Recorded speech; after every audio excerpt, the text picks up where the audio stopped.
خیبر پختونخوا حکومت کے فلیگ شپ منصوبے BRT پشاور میں 28 ارب روپے سے زائد کی بے قاعدگیوں کی نشاندہی کی گئی ہے، اور یہ نشاندہی ایڈیٹر جنرل آف پاکستان نے 2019 سے 2020 تک BRT پشاور کے لیے جو کمپنی قائم کی گئی ہے ٹرانس پشاور، اس میں کی، اور بتایا ہے کہ 28 ارب روپے سے زائد کی کئی بے قاعدگیاں جو ہے اور بدعنوانیاں جو ہے وہ مختلف امور میں کی گئی ہیں۔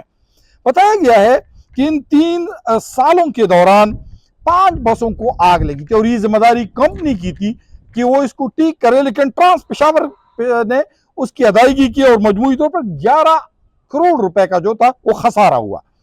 اور 220 بدوں جو بسی تھی اس کی خریداری کے لیے ایڈوانس پیمنٹ کی گئی، اور جب ایڈوانس پیمنٹ کی گئی تو اس کی وجہ سے جو بسی تھی وہ پوری فراہم بروقت نہیں کی گئی، جس کی وجہ سے تقریباً 6 ارب 26 کروڑ روپے کا خیبر پختونخوا حکومت کو خسارہ کرنا پڑا۔ یہ بھی بتایا گیا ہے کہ تقریباً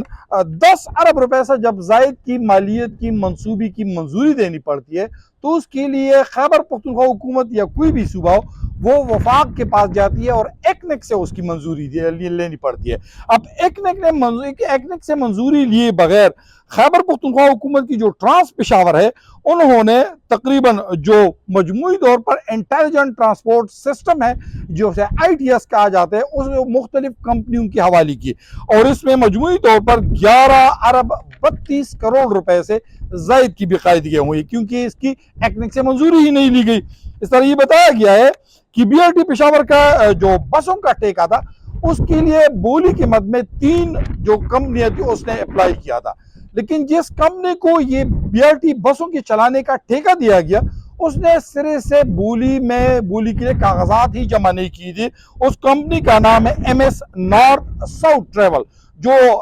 MS ڈائیو کمپنی کی ذیلی کمپنی ہے، اور بتایا جاتا ہے کہ مجموعی طور پر 3 ارب 76 کروڑ روپے سے زائد کی یہاں پر بے قاعدگی ہوئی ہے۔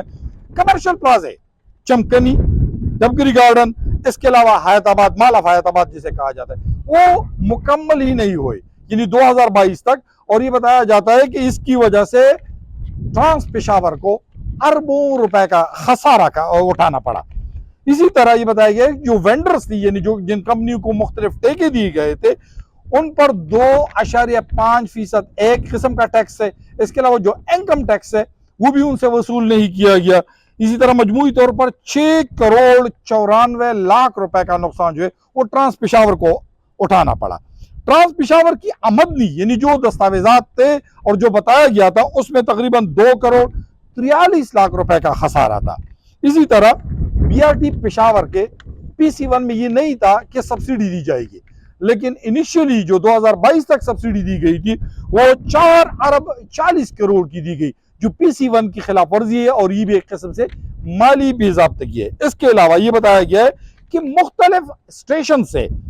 تقریباً 1197 میٹر کا بجلی تار جو ہے وہ چوری کیا گیا ہے، اور اس کی ذمہ داری جو تھی وہ کمپنی کی تھی کہ جس کو ٹیکہ دیا گیا ہے، لیکن اس کمپنی کے بجائے ٹرانس پشاور نے اس کی ادائیگی کی ہے۔ تقریباً 34 لاکھ روپے کا جو خسارہ ہے وہ ٹرانس پشاور کو ادا کرنا پڑا۔ سب سے بڑی بات، جو پہلا CEO ٹرانس پشاور کے لیے لیا گیا تھا، فیاض احمد، نہ تو اس کی تعلیم پوری تھی نہ اس کا تجربہ پورا تھا، لیکن اس کے باوجود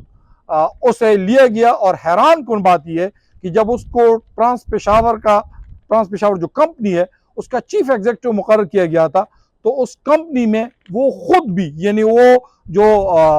ریکروٹنگ کمیٹی تھی اس کا خود بھی ممبر تھا، اس نے خود اپنے آپ کو نامینیٹ کیا تھا۔ کئی اور دیگر مالی بے ضابطگیوں کی نشاندہی کی گئی ہے BRT پشاور کے متعلق۔